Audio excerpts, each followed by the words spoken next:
Tohtorilta ja herra Sesmanilta.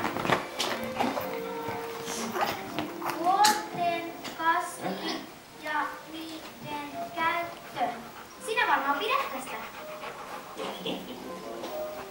No, pidähän minä. Kiitos. Joo, mitä tahtoisit tehdä? Haluaisin mennä yllättämään Petterin. Voi isoisä. No, mitä Fofo? Ihanaa olla kotona. Eikö se leiki sun kanssa? Ei näköjään.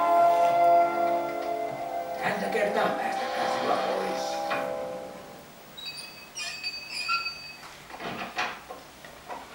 Ai sinä. Etsin herra Sesemania.